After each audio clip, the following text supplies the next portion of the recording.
A paz do Senhor Jesus. Deus abençoe a todos. Sejam bem-vindos em nome de Jesus para mais uma live. Estamos fazendo aqui para adorar a Deus, para louvar a Deus e para que você seja edificado na fé, na graça e no conhecimento de nosso Senhor e Salvador Jesus Cristo. Assuntos importantíssimos que nós temos que colocar em prática e que temos que falar, temos que anunciar para que o reino de Deus seja estabelecido na terra. A palavra de Deus não pode ficar sem ser pregada, sem ser anunciada. E nós não podemos anunciar a palavra de Deus com medo. Os pastores não têm, a maioria dos pastores não quer mais pregar a palavra de Deus como é e como está escrito. Eles pregam a palavra de Deus com limitações. Por quê? Porque eles dependem das pessoas. Eles colocou a igreja numa posição que eles dependem da pessoa. E a igreja não é para ser assim. A igreja é para que o povo depende de estar nela, para glorificar a Deus nela. Não o pastor e a igreja depender do povo. É lógico, é evidente que um ajuda o outro. Mas a igreja é o lugar onde o povo tem que ir à procura dela. Foi Jesus que diz: vinde a mim os que estáis cansados e oprimidos. Não é a igreja. A igreja tem que ter essa posição. Essa posição. E o evangelho precisa ser pregado com liberdade, na liberdade que ele tem, com o poder de Deus, para que as pessoas possam entender que o homem é dependente de Deus e não Deus dependente do homem. Se Deus fosse dependente do homem, no que diz respeito posição, reinado e domínio, então não dava para servir esse Deus. Deus depende de mim? Deus precisa de mim para fazer a obra. Mas no momento que eu não quero fazer a obra e que eu não consigo fazer a obra como Ele me chama, Ele coloca outro em meu lugar. Ele sempre tem opções.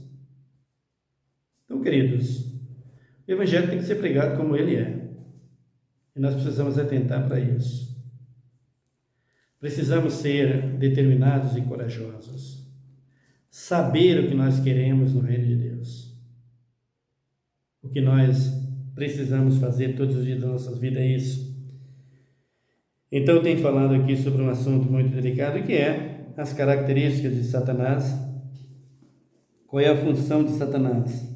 Satanás, o primeiro a transgredir a lei, quebrou as leis do Senhor, lá na Nova Jerusalém, e trouxe essa rebeldia aqui para a terra. Trouxe essa rebeldia aqui para o mundo. E nós, como servos de Deus, como os homens tementes a Deus e fiéis, temos que atentar para isso. No capítulo de número 6 da carta aos Efésios, nós temos falado aqui sobre as características de Satanás, e quem fala disso é o apóstolo Paulo, sobre a pessoa de Satanás. Paulo diz aqui, o capítulo de número 10, versículo 6. No demais, irmãos meus, fortalecei-vos no Senhor e na força do seu poder. Revesti-vos de toda a armadura de Deus, para que possais estar firmes contra as astutas ciladas do diabo, pois não temos que lutar contra a carne e o sangue, mas sim contra os principados e contra as potestades, contra os príncipes das trevas desse século, contra as hostes espirituais da maldade nos lugares celestiais. Portanto, tomai toda a armadura de Deus, para que possais resistir no dia mau, e havendo feito tudo, ficar firme. Estais, pois, firmes, tendo cingido os vossos lombos com a verdade, e vestida a couraça da justiça, e calçado os pés na preparação do evangelho da paz, tomando sobretudo o escudo da fé, com o qual podereis apagar todos os dardos inflamados do maligno. Tomai também o capacete da salvação e a espada do Espírito, que é a palavra de Deus, e orai em todo o tempo, com toda oração e súplica no Espírito, vigiando nisso com toda perseverança e súplica por todos os santos Eu digo amém. Então vejam aqui, o apóstolo Paulo dizendo aos irmãos da igreja de Éfeso o que eles tinham que fazer.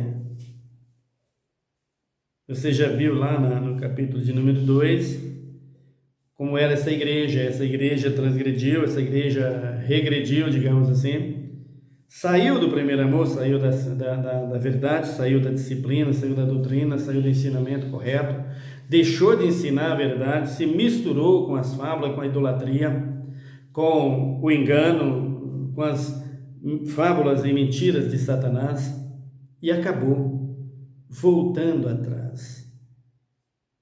E lá em Apocalipse, no capítulo 2, quando Cristo aparece a João lá na ilha de Patmos, diz, fala para a igreja lá, fala lá para o líder da igreja de Éfeso, que eu tenho contra ele isso. Ele precisa voltar aos princípios, ao primeiro amor. Eu vi eles fazer obras dignas de arrependimento, eu vi eles fazer obras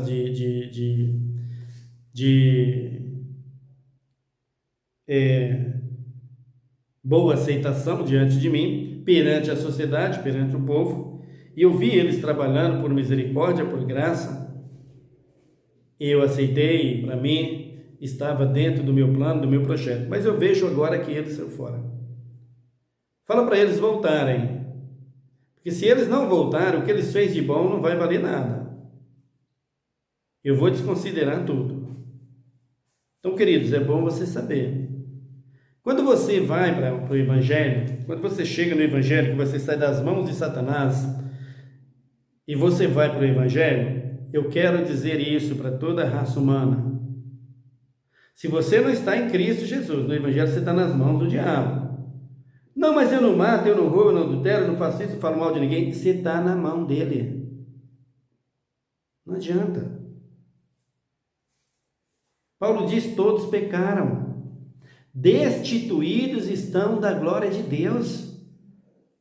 Não tem como. Queridos, a Bíblia não mente. A Bíblia não falha.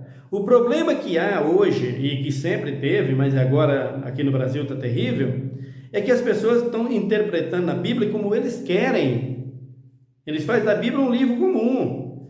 Eles aprenderam uma teologia que todos estão fazendo, e como é bonito falar teoricamente pela linguagem teológica, isso está atraindo todo mundo, e eles falam de acordo com o que eles veem ali na teologia. É mais bonito, é mais plástico, é mais agradável, mais convincente às pessoas, e que não cobra nada das pessoas, que não requer nada deles, não exige nada no que diz respeito à disciplina, doutrina, ensinamento e vida com Deus, exige nada. Então para eles fica mais bonito, as pessoas gostam de discurso bonito, de pessoas que falam uma hermenêutica sem titubear em nada, não como eu, né? Vai querer me ouvir 10 minutos, eles preferem ouvir o cara 2 horas do que me ouvir 1 minuto. Por quê? Porque acha bonito, né? Então, esse tipo de ensinamento que está dentro das igrejas, na religião de uma forma geral, está tirando a posição da Bíblia, da disciplina e da doutrina do Senhor. Isso é perigoso. Isso vai corrompendo. E foi isso que aconteceu com a igreja de Éfeso. É bom saber que a igreja de Éfeso estava na mão deste inimigo perigosíssimo quando Paulo chega lá para ensinar o Evangelho, para falar a palavra de Deus. Havia lá um ídolo dominado por Satanás que chamava-se a deusa Diana dos Efésios, onde o pessoal lá jurou que não ficava em paz enquanto não pegasse o apóstolo Paulo. E ficaram por 2 dias, 3 dias, gritando, salva Diana dos Efésios, salva Diana dos Efésios. Esse espírito imundo foi vencido com a chegada de Paulo até lá e pregação do Evangelho. O povo de Éfeso se rendeu aos pés do Senhor. Até então, na mão do inimigo. Paulo chega, eles vêm para o Senhor e começam a praticar obras dignas de arrependimento, que chegou a ser comentada por Cristo e anunciada através do apóstolo João ao anjo da igreja no Apocalipse. Se não voltasse, iria ser destruída. a obra de bom que eles fez, depois de ter sido salvo, ia ser desconsiderado uma vez que voltou para o mundo. Como, por exemplo, a obra que tinha de malignidade, de destruição, que fizeram antes de conhecer a Cristo, quando conhece Cristo, desconhece ou desconsidera tudo. Ele diz em Ezequiel: dos teus pecados não me lembro mais, da tua transgressão não me lembro mais, eu lançarei tudo no fundo do mar. Mas ele diz no próprio Ezequiel: se vocês voltarem atrás, estava se referenciando à nação de Israel, se vocês voltarem atrás daquilo que é justo e verdadeiro e seguir o caminho da dissolução, da destruição, o que vocês fez de bom, eu não vou considerar, e vou pegar os pecados que antes cometeram e que eu tinha anulado e trazer tudo à memória. Então vai ficar os pecados que vocês cometeram antes de me conhecer com o que vocês estão fazendo depois que me conhecem, agora tudo em dobro e a coisa complica. Então o negócio é muito sério, e isso é falado em Efésios, ou melhor, em Lucas. Dá uma olhada para você ver Jesus falando sobre isso. Lucas 10, Jesus diz assim, o versículo de número 16: quem vos ouve, a mim me ouve. Quem vos rejeita, a mim me rejeita. Mas quem me rejeita, rejeita aquele que me enviou. Então Jesus enviava os apóstolos, dizia para eles: olha, vocês vão 70, né? Em missão. Então ele deu essa ordem para os discípulos e disse para eles assim: olha, vocês vão pregar o evangelho.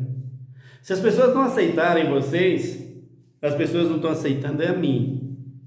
Se as pessoas aceitarem vocês, as pessoas estão aceitando a mim. E aceitando a mim, eles estão aceitando o Pai que está no céu.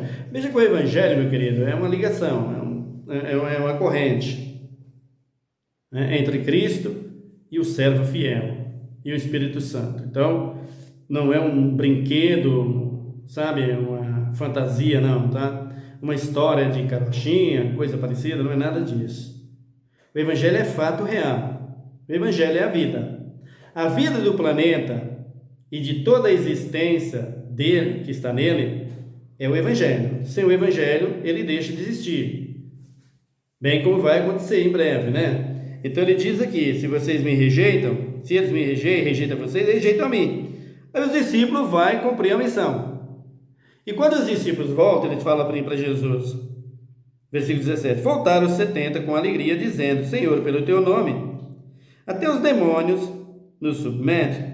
Disse-lhe Jesus: eu vi Satanás como um raio cair do céu.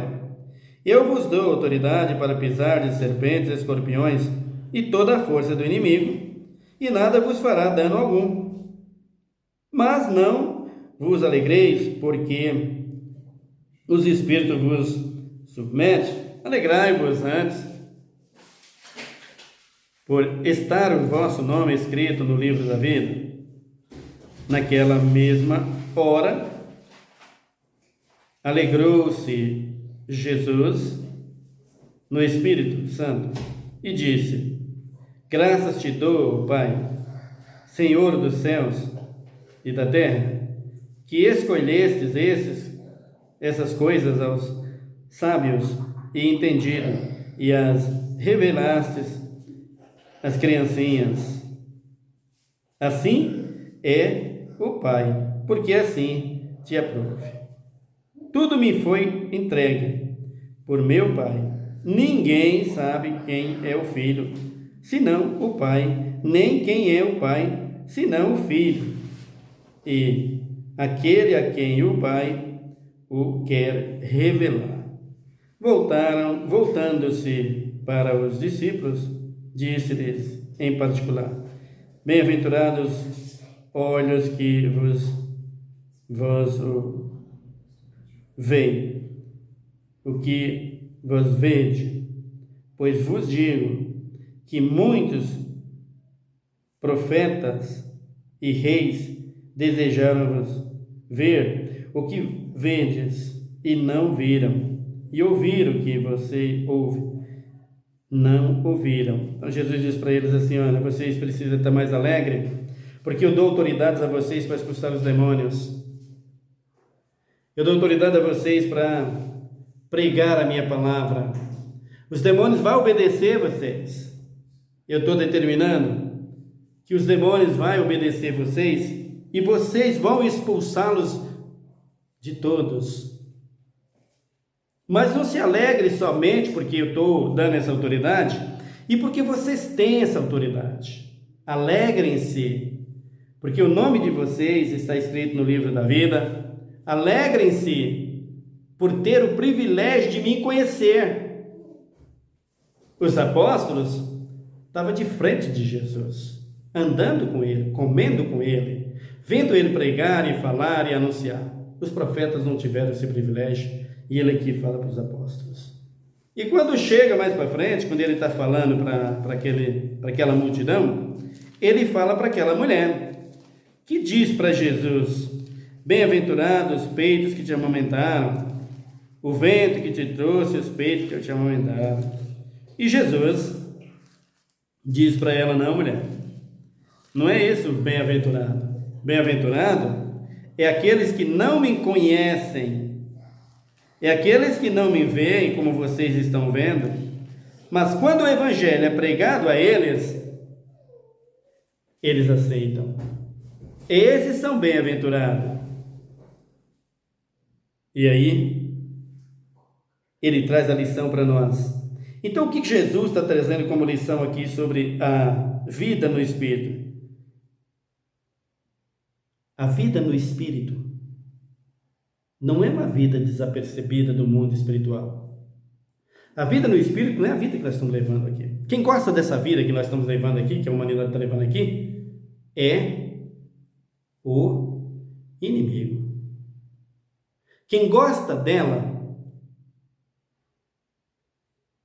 dessa vida que nós estamos levando aqui, dizendo ser crente, dizendo ser apóstolo, dizendo ser pastor, dizendo ser bispo, essa igreja que está aí que gosta. Quem gosta dela é esse que Paulo está dizendo em Efésios.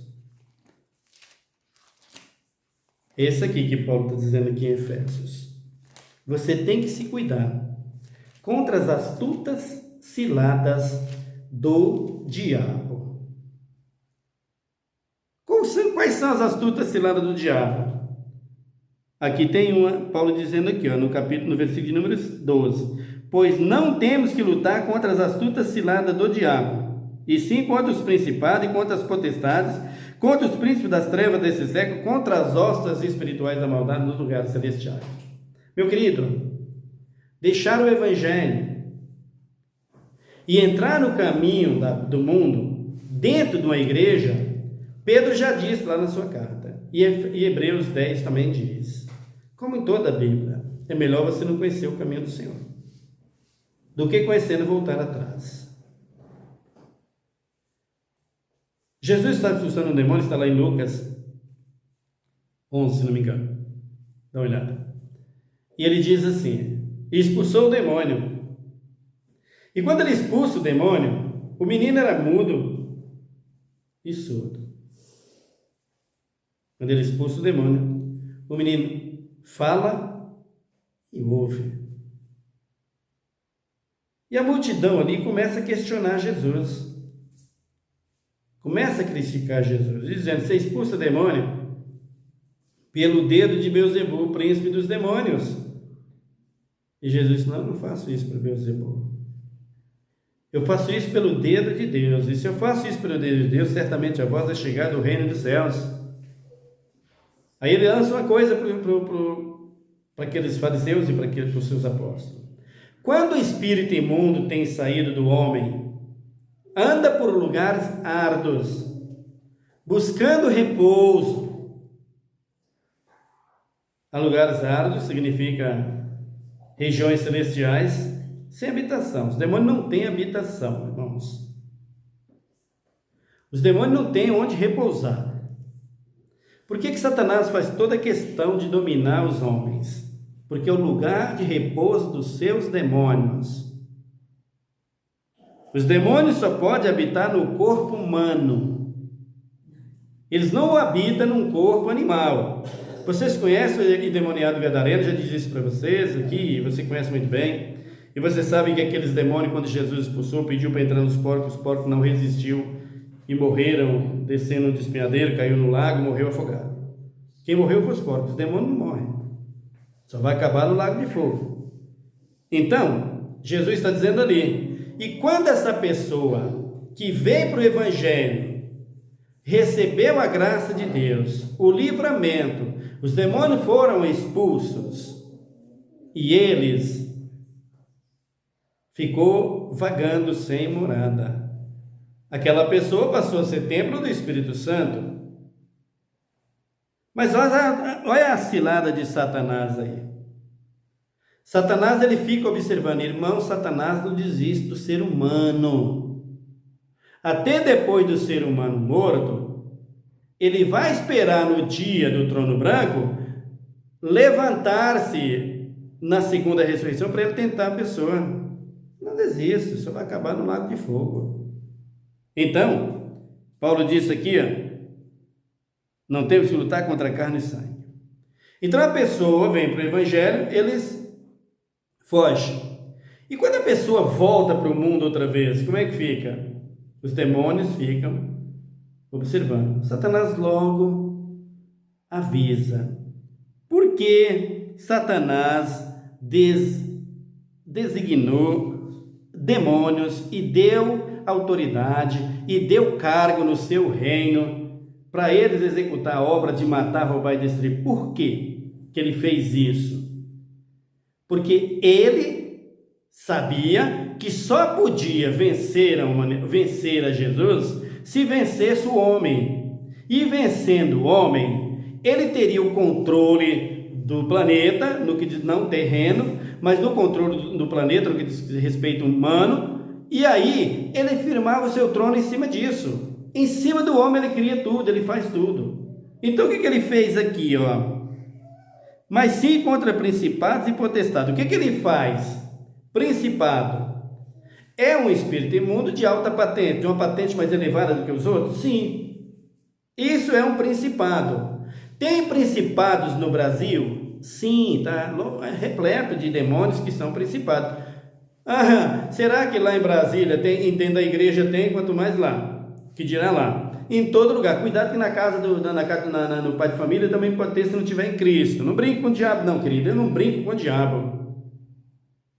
Eu sei com quem eu estou lidando, eu não brinco com ele, eu sei do que ele é capaz. Então não vem falar para mim que não existe diabo, que não existe demônio, que não existe um mundo espiritual hoje, no que diz respeito, matar, roubar, isso sem Satanás. O ser humano hoje, que não tem Cristo, não vive sem o diabo está no pé dele direto. Mas aí quando Jesus deixa esse relato para a igreja de Éfeso, que ele saiu do primeiro amor, e falando para os seus apóstolos aqui, ele está dizendo para mim e para você, para eu e você, tomem cuidado porque isso é um perigo. Quando o demônio sai e vai embora, ele fica sozinho, vagando. E aí o diabo passa observando, como ele passava observando a Jó, assim ele observa a terra todo dia. Ele chega e olha aquela pessoa que tirou o servo, o subordinado dele, o demônio que ele domina, do templo que estava vivendo, que era uma pessoa. Então tinha lá uma pombagira que possuía aquela pessoa, o Exu Sete Facadas, Sete Cruzadas, o Exu Caveiro, o Zé Pilintra, o Exu Pombagira, ou qualquer tipo de Exu, qualquer tipo de orixá, qualquer tipo de guia, caboclos, guias, orixás, não importa, qualquer um demônio. Ele possui uma pessoa, ali a casa dele, a matéria dele, o cavalo dele, o lugar dele, é o templo dele. Então chega um crente fiel em Cristo Jesus, percebe que aquela pessoa está com problemas espirituais e que é um demônio que está agindo ali, ele expulsa o demônio vai embora, o demônio fica sem casa. Quando aquela pessoa que estava com o espírito imundo ficou nas mãos do Senhor e prosseguiu, ele não vai poder fazer mais nada. Mas se ela sai da presença do Senhor, o espírito imundo volta. E assim aconteceu com a igreja de Éfeso. Então o que ele faz? Diz a Bíblia que ele vai embora e volta trazendo 7 espíritos piores do que ele. Imagina que se, por isso Paulo está alertando a igreja de Éfeso aqui, vocês precisam revestir. Porque se voltarem atrás, e mais para trás aqui ele fala no capítulo de número 4, no capítulo de número 2. Corrias bem, quem vos impediu? Por que voltaste atrás? Então, queridos, aqui cabe os dois sentidos. Para você que tinha problemas com o demônio no que diz respeito à possessão, era da linhagem do candomblé, da macumbaria, da feitiçaria, de qualquer outra área. Você veio para o Senhor, abandonou, veio servir, como eu, por exemplo, mexia com essas coisas, eu nunca recebi demônio, mas eu mexia com essas coisas, minha vida era essa, vim para o Senhor. Se eu voltar atrás hoje, eu vou ter aquele espírito imundo, que era o meu guia. Eu já falei para vocês que era o guia que eu seguia, que era a tia Preta, a Preta Velha. E eu, voltando atrás, Preta Velha vem, ainda traz 7 espíritos piores do que eu, do que eles, do que o que estava em mim naquela época. Eu vou ter 8. E se quando eu estava lá no mundo, eu matava, eu roubava, eu adulterava, eu mentia, eu prostituía, eu fazia uma série de coisas, com um só, imagina com 8. Imagina com 8 demônios. Como vai ser? E isso vale para os dois lados. Se você não era possuído por demônio, você não tinha possessão de demônio, você estava numa religião, saiu de uma religião, veio para outra. E quando você chega no Evangelho, você é usado por Deus para expulsar demônio e você volta atrás, é a mesma sentença, queridos. Satanás não brinca.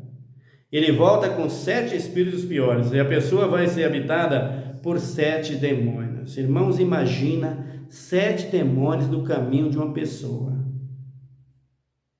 O que essa mulher não vai fazer? Era tão bonitinho, não bebia, não fumava. Era tão bonitinho, não jogava, não bebia, não fumava, não tinha uso de droga. O cara vai virar um traficante. Sabe por que na Cracolândia está cheio?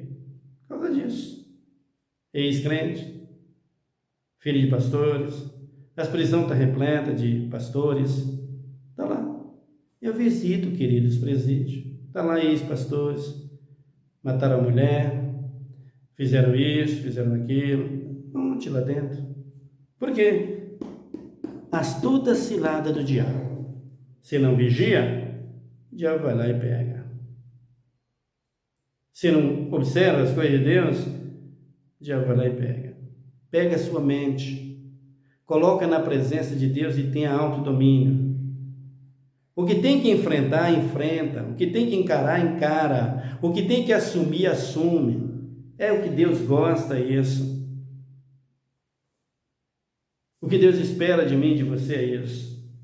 Olha o exemplo da covardia e veja o exemplo da verdade, da sinceridade. Qual é o exemplo da covardia? O do Adão. Caiu, quando Cristo, Deus chama, ele disse, estava nu e tive medo de falar contigo. E quem te mostrou que estava nu, Adão? Comesse da árvore que te falei que não comesse, do fruto. Aí ele disse o quê? Olha a covardia. A mulher que tu me deu do fruto, eu comi. Ele não assumiu. Ele não assumiu. Olha o exemplo de sinceridade e verdade. Davi manda o exército para a guerra e ele fica em casa. De repente, olha do palácio, vê uma mulher tomando banho na piscina, uma mulher linda, linda, linda, preciosíssima. E ele manda chamá-la.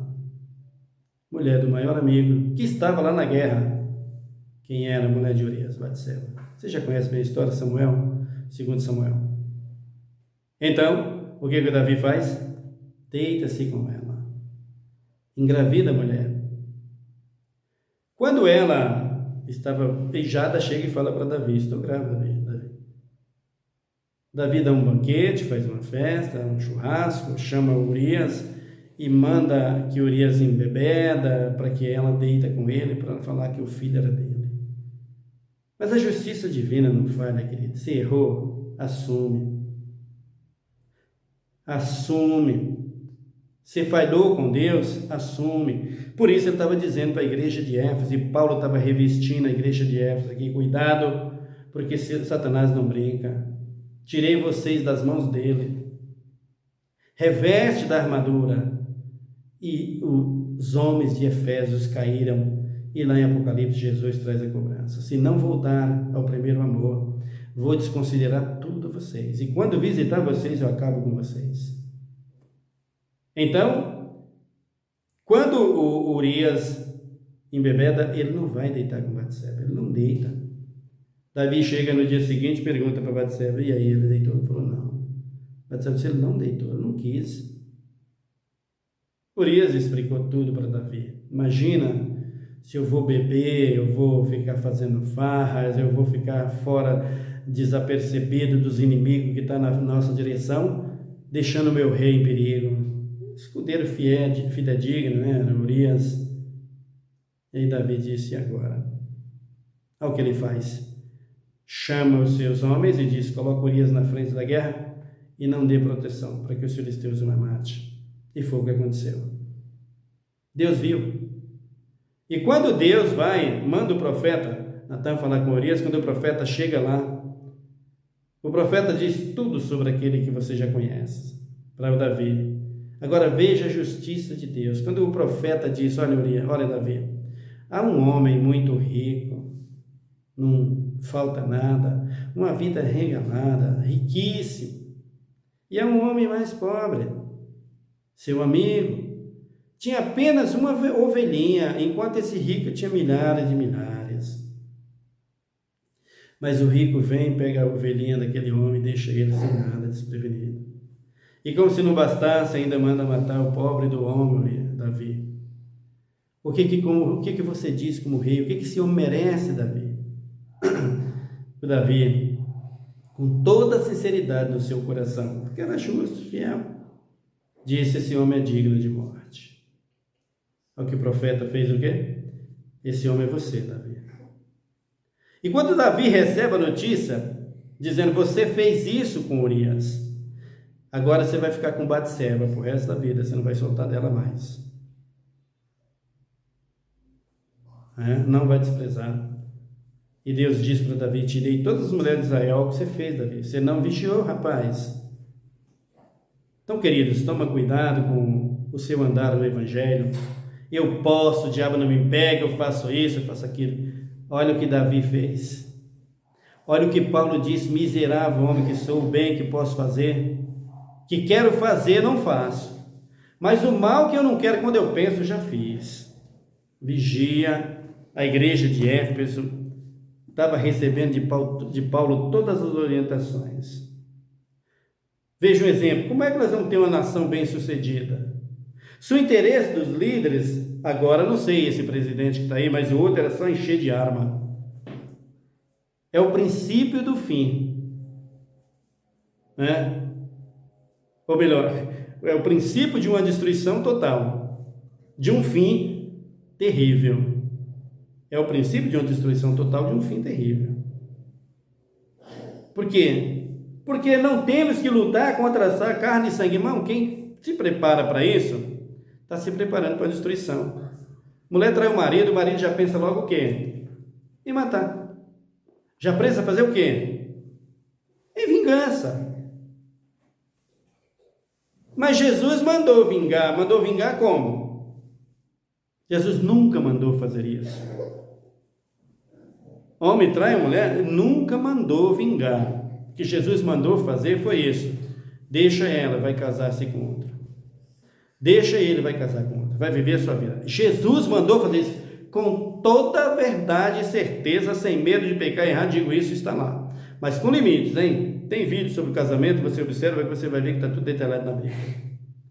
Por quê? Porque a luta não é de carne e sangue. A igreja de Éfeso caiu no caminho de Satanás. Por esses aqui, os principados e potestades.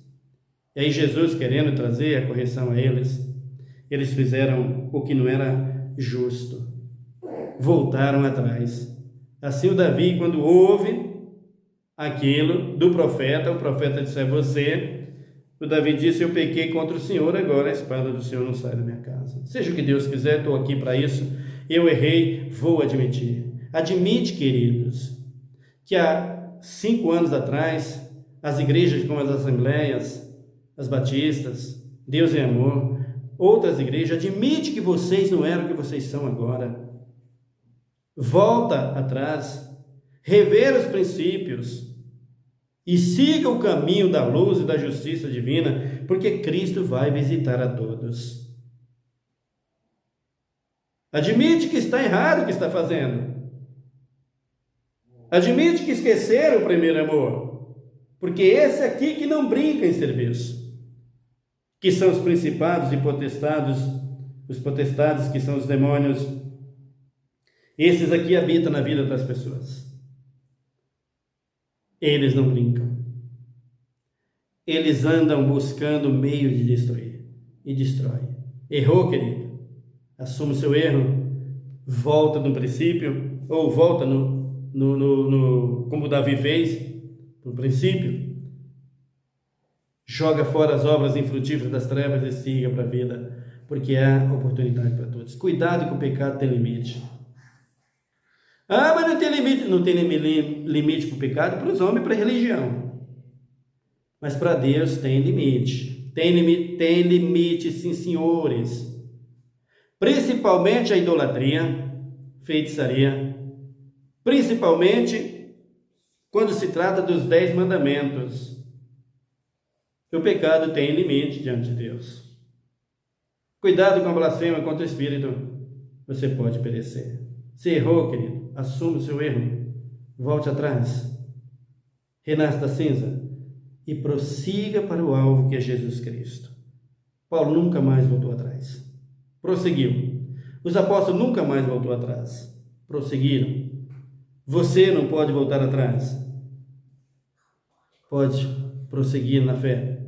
E se voltar rápido, se reconcilia rápido enquanto há tempo. Sabe por que Davi ainda é rei? Porque Davi foi sincero e Davi nunca mais errou. Dessa forma, não. Por isso Deus disse: Davi, você não vai morrer. Falou o profeta: você não vai morrer, Davi, você vai continuar vivo e vai continuar servindo ao teu Deus, mas a justiça e a cobrança vem. Você errou, querido, em qualquer área, a justiça vem, a cobrança vem. Não interessa. Você cobiçou o dinheiro dos outros? Você cobiçou o carro dos outros? Dinheiro vem. Você cobiçou a mulher dos outros, o marido dos outros? Cobrança vem. Você teve vingança, desejou matar alguém? Reconcilia logo, senão o diabo vai fazer você matar lá na frente ou morrer. Cuidado. Não brinque com Satanás. Não brinque. Você tem sede de vingança contra alguém? Tem. Reconcilia logo com Cristo. Deixa que a vingança é dele, não é sua. Ele vai vingar. Senão você vai se arrepender. Ou melhor, senão você vai se complicar. Se arrependa que é melhor. Porque esse aqui não brinca. Mas Satanás existe? Sim. Existe. E como existe? O que não existe é determinados nomes dados aos demônios e a colocação que os pais de santos, macumbeiros, religiosos, de uma forma geral, o candomblé, de uma forma geral, dá para eles, a posição que dá para eles. Isso não existe, nós veremos isso no próximo vídeo. Nós temos aí uma fábula de ensinamentos, onde eles atuam no mar, na terra, nas águas, ou nas matas, nas regiões celestes, nas nuvens até, nos animais até, não em forma de possessão, tá? Nós veremos tudo isso. E você vai continuar sabendo quem é esse maligno que está aí matando, roubando e destruindo. Os pais de santo dizem que é o homem. Os demônios é o homem, só se for eles. Porque eu não sou demônio. Meus filhos também não. Eu sou servo do Deus Altíssimo. Agora, aqueles que não estão no serviço de Deus, está no pecado, está com ele. Porém, é ser humano e não demônio, viu, queridos? Ora Deus comigo nessa hora. Meu Deus, meu Pai, muito obrigado pela sua palavra, pelo seu amor, por sua graça e por suas misericórdias. Que essa palavra chegue ao coração dos irmãos, daqueles que está escrito nesse canal, daqueles que vão observar e ouvir pela primeira vez. Nós precisamos estar na presença do Senhor, estar de pé diante de Ti, para prosseguir nessa caminhada que não é simples, que não é fácil, que é de altos e baixos, que é de cobrança e que é de exigência, de lutas, de tribulação. Mas nós precisamos estar de pé diante de Ti, Senhor. Senão, não iremos a lugar nenhum. O Senhor falou isso. Sem mim, nada podeis fazer. Por quê? Porque tem um que desde o ventre de nossa mãe, ele já tinha direito. O Senhor Jesus disse lá em Provérbio que a estultice já nasce no coração da criança. Esse demônio já vem, o diabo já vem sabendo que a criança vai nascer e vai pecar. Quando ela cresce, ela vai pecar. Quando ela vai crescendo, ela vai pecando. E hoje, como está o pecado? Não, Senhor. O Senhor tem observado tudo isso. Mas nós, ó Deus, precisamos da Tua misericórdia para fugirmos do pecado. Não temos força sozinhos. O que nós temos é determinação e coragem. Determinamos não ao diabo. E digamos sempre não a ele. Determinando sim ao Teu reino e à Tua palavra. Dispostos a assumir e a pagar o preço que temos que pagar para Te pertencer, Senhor. Para estar contigo. Pois existem as obras do livro, existem os livros das obras e o livro da vida. Eu quero meu nome sempre no livro da vida, porque do livro das obras sempre estará. Tanto aquelas que eu fiz no passado, como aquelas que eu tenho feito desde que Te conheci. Porque é através delas que eu vou ser coroado, que eu vou receber a minha premiação, como diz a Tua palavra em Tiago. Senhor, muito obrigado por tudo. Abençoe esse meu irmão que desviou dos Teus caminhos, salva ele, traz ele de volta. Abençoa esse que está em cima do muro, alcança, liberta. Abençoa essa casa que está em confusão, contenda, dá livramento, Pai. Quantos mortos nesses fim de anos, nessas festas pagãs, quantos acidentes, quantos homicídios, quantas traições, quantas prostituições, quantas doenças transmitidas pelo sexo, Pai, desgraçando vida de mulheres, de homens, e lares até, coisa terrível, Pai. É isso que Satanás faz. É usar o homem para isso. É permitir que o homem faça essas coisas para essas destruições vir nos lares. Quantos lares, Pai? Quantas mulheres traindo seus maridos nesse fim de ano, nessas festas pagãs, e quantos maridos traindo as suas esposas. Lares destruídos por conta disso. Quem gosta disso é quem veio para matar, roubar e destruir. Quem rejeita isso é quem diz: sujeitai-vos, pois, a Deus, resistir ao diabo, e ele fugirá de vós. Quem diz isso foi o Senhor. Nos ajuda, Senhor Deus, e nos dá sabedoria para levar o Teu Evangelho adiante. Abençoa a Tua casa de oração, aquela que está, meu Deus e meu Pai, na Tua presença. Abençoa os missionários, abençoa a nossa nação. Em nome de Jesus, as nossas autoridades constituídas por leis, precisa ser punida, então pune, Pai.